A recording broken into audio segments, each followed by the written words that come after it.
أهلا بكم مشاهدين الكرام في رحلة معرفية جديدة. الإسلام، هذا الدين العظيم الذي يعتنقه أكثر من ملياري إنسان حول العالم، ليس مجرد عقيدة واحدة، بل هو نسيج غني من الثقافات والتقاليد والفروع التي تشكل مجتمعه الواسع.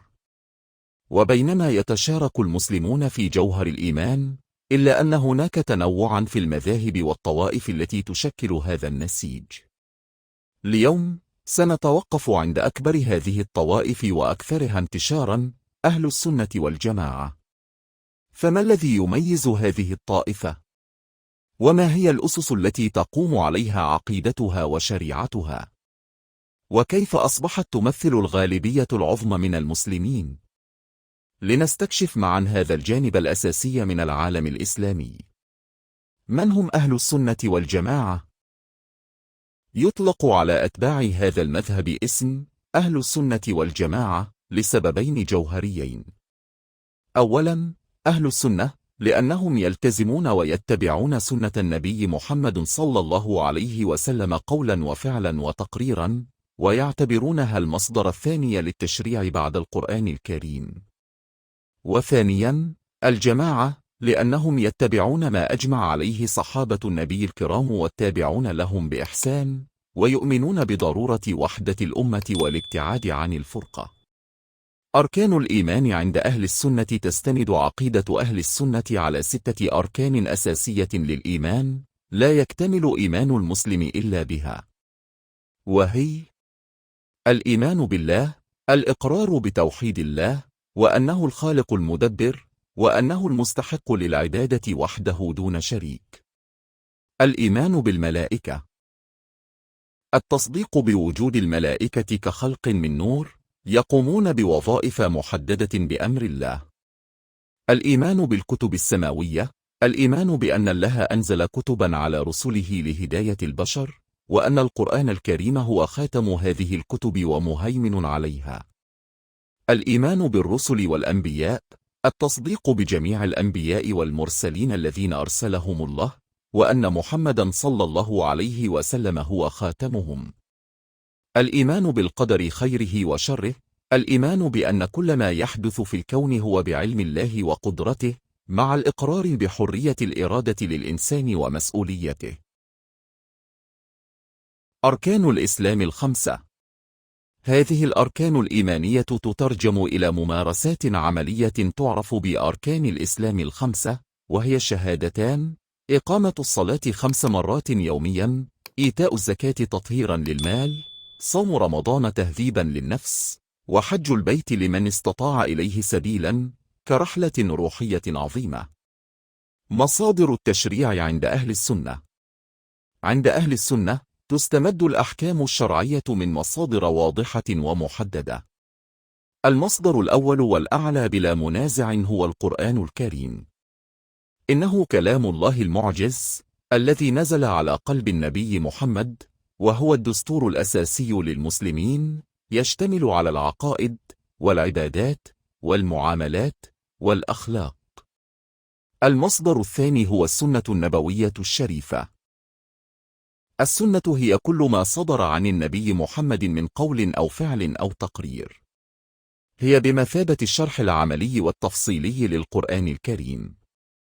فالصلاة مثلا ذكرت في القرآن، لكن تفاصيل أدائها وكيفيتها جاءت في السنة.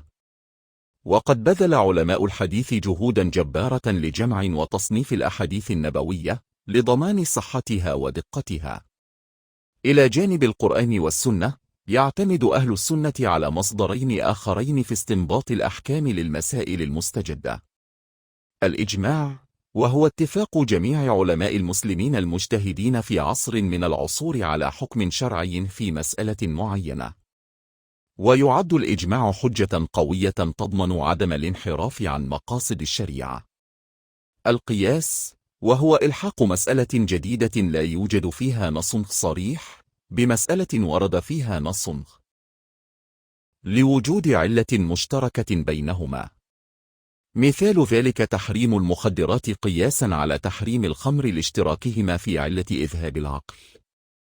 هذه المصادر الأربعة تشكل الإطار المتكامل الذي يستند إليه الفقه السني. المذاهب الفقهية السنية. من المهم جدا أن ندرك أن المذاهب الفقهية السنية ليست طوائف منفصلة، بل هي مدارس فكرية ومنهجية ضمن أهل السنة والجماعة. هذه المذاهب الأربعة الرئيسية هي: المذهب الحنفي، أسسه الإمام أبو حنيفة النعمان، ويعرف بتقديمه للاستحسان والرأي في استنباط الأحكام، وهو الأكثر انتشارا في آسيا الوسطى وشبه القارة الهندية وتركيا. المذهب المالكي، أسسه الإمام مالك بن أنس، ويعتمد بشكل كبير على عمل أهل المدينة المنورة، وينتشر في شمال وغرب إفريقيا.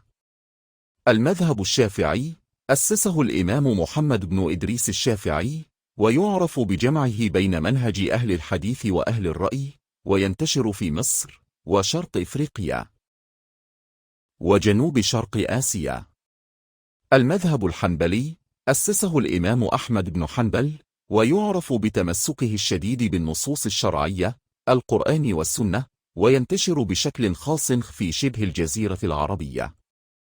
هذه المذاهب تمثل ثراء فقهيا وتنوعا منهجيا، لكنها جميعا تتفق في الأصول الكبرى للعقيدة والشريعة، وتجتمع تحت مظلة أهل السنة والجماعة، مما يعكس مرونة الشريعة الإسلامية وقدرتها على التكيف مع مختلف البيئات والثقافات مع الحفاظ على جوهرها.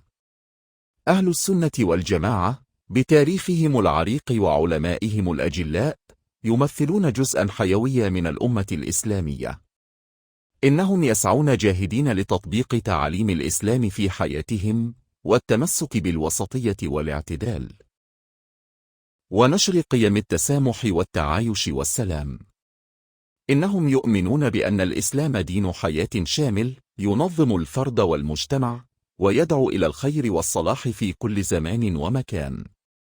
نأمل أن يكون هذا الفيديو قد قدم لكم نظرة شاملة وعميقة عن طائفة أهل السنة والجماعة. إذا استمتعتم بالمحتوى، نرجو منكم دعمنا بالإعجاب والاشتراك في القناة وتفعيل زر الجرس ليصلكم كل جديد. شاركونا آراءكم في التعليقات. إلى لقاء في فيديو قادم، والسلام عليكم ورحمة الله وبركاته.